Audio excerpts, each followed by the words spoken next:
Welcome back to the OxFounders Global Podcast. Today, we're joined by Ed Bussey.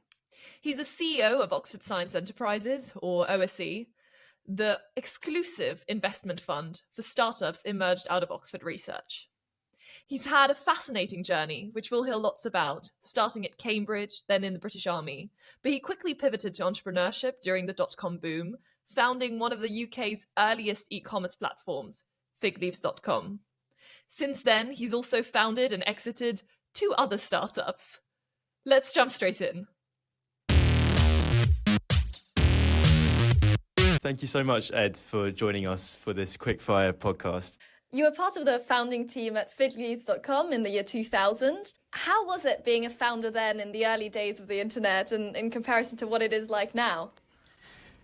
I think that one of the draws for me was that in 2000 that was the big frontier, and that's where the excitement was, and it allowed me to make a massive career change into something that was unknown, was zero experience, and so there was an incredible excitement, lots of failures and lots of successes and so on. How is that different to now? Well, look, I think the impact of AI is somewhat similar in terms of the scale of transformation this is going to have across the board.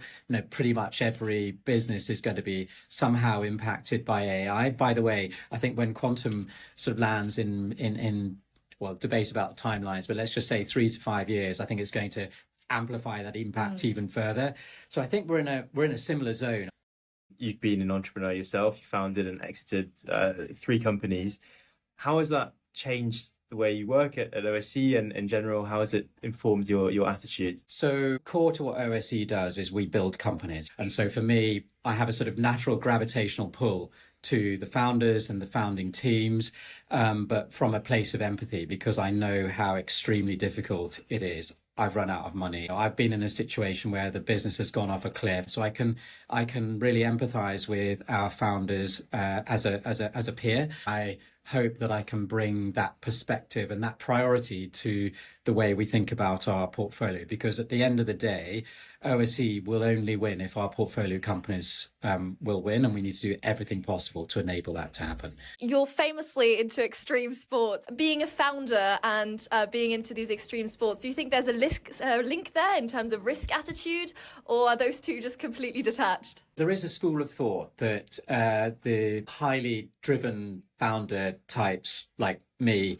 also enjoy those sorts of pursuits, but I know many founders that think I'm completely nuts. So I'm not sure it's a sort of 1-for-1 correlation. I mean, obviously there is an adrenaline rush of climbing, and I love trail running. But the reason I do it is less for the adrenaline. It's more actually because it's a counterweight to the stress of work, the juxtaposition of the enormity of the space of a mountain and the silence and being alone. And I find that is almost a spiritual experience that sort of balances out the rest of my very crazy life.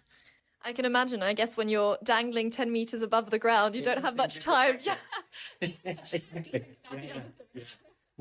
There's been a lot of noise at the moment about founder mode, and about sort of the trade-offs between founders running their own companies and sort of founder mode versus manager. Exactly, yeah, that's it. And I just wanted to ask what your view on that is. There are certainly some very specific skills that are more important in the early days when you're in a team of 1, 2, 3. I mean, every business I've set up at the beginning, or I've been part of the founding teams, the common denominators were, 1, we were technology driven, and 2, everyone said what we were trying to do was completely impossible. So you're dealing with an inherent skepticism, cynicism, sort of various glass wall ceilings, etc., which you need to bash through.